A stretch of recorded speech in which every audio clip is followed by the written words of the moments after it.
In the dust-choked ruins of Nippur, a city once sacred to the Sumerian god Enlil, archaeologists made a discovery that would quietly upend historical paradigms. It was not a towering statue nor a hoard of gold, but something far more enduring: fragments of baked clay, prism-shaped and no larger than a human hand, yet incised with signs that held secrets from an age before memory. This artifact, known today as the Weld-Blundell Prism, is arguably one of the most enigmatic documents ever to emerge from the cradle of civilization. Picture the scene in the early 20th century. Teams of scholars patiently sifting through the shattered remains of Mesopotamia, in what is now southern Iraq. Nippur had been abandoned for millennia, a ghost of its former sanctity. The earth was parched and cracked, but beneath its surface lay a library of thousands of clay tablets, waiting for their stories to be told once more. Among them was this prism, a four-sided object, each face densely inscribed with the angular, wedge-shaped script of cuneiform. Initially, it appeared to be just another dry administrative record, but the names it listed, and the numbers attached to them, told a different story. The Weld-Blundell Prism may be small in stature,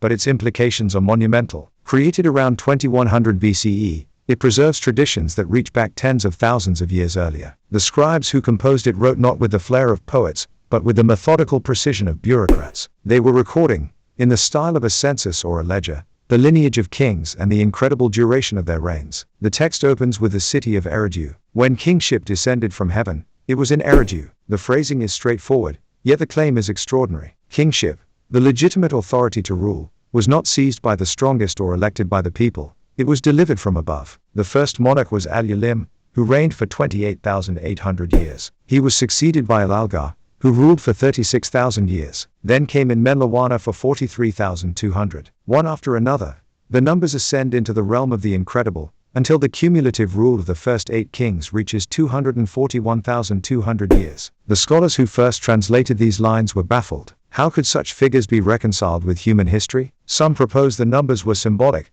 representing lunar months or cycles of religious festivals, which would reduce the reigns to more plausible, though still long, human lifespans. Others dismissed the list outright as pure mythology, having no more historical value than tales of giants or talking serpents. Yet the mystery only deepens upon closer inspection. The very same prism that speaks of 43,000-year reigns also lists kings whom we know to be historical. Gilgamesh of Uruk, for instance, appears on the king list, and his existence is supported by his own epic literature and the archaeological remains of his city. If the later part of the list is grounded in fact, what compelling reason is there to entirely disregard the earlier portion? The prism presents us with two distinct realities. The first is an antediluvian world where rulers existed as if time flowed differently around them. The second is the post-diluvian era, where reigns shrank to centuries, then decades, becoming the verifiable stuff of history. The demarcation between these two worlds is abrupt and unambiguous. Then the flood swept over. No elaboration, no moralizing, just a cosmic reset after which nothing was ever the same. This prism is not an isolated anomaly. Copies and variations of the king list have been found on other tablets from different city-states,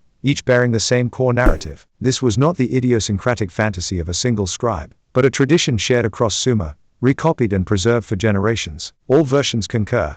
Before the flood, 8 kings ruled for more than 240,000 years. The mathematics itself invites scrutiny. The Sa, equivalent to 3,600 years, serves as the base unit. The reigns of the antediluvian kings are recorded in perfect multiples of this unit. Al-Ulim's 8 Sas, Al-Algar's 10, Enlil's 12. This is not random exaggeration. It is a deliberate pattern, one that tethers earthly rule to a celestial or divine timetable. In the Sumerian worldview, numbers were not merely quantitative, they were qualitative, symbols of a sacred cosmic order. Reading the list through this lens opens a new possibility. Perhaps these reigns are not metaphors, but genuine records of beings whose natural life cycles span thousands of years, beings whose biology, or perhaps whose technology, allowed them to endure far beyond our fleeting existence. This is the point at which the theories of Zecharia Sitchin and others find their footing. In the precise, mathematical chronology of the prism, they see the shadow of the Anunnaki. If kingship descended from heaven, was it administered by beings who came from the sky? The prism itself offers no answers to these questions. It does not argue or persuade. It simply lists, and sometimes,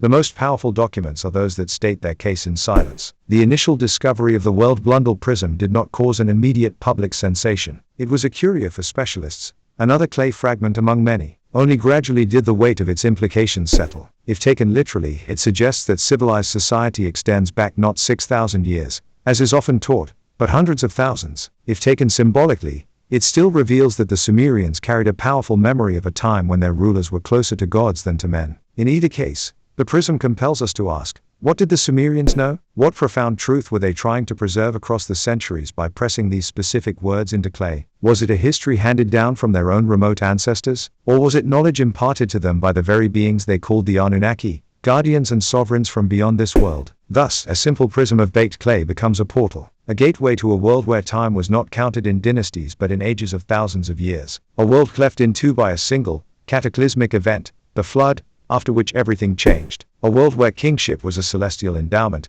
and where we, perhaps, still live in the long shadow of that first, fateful descent.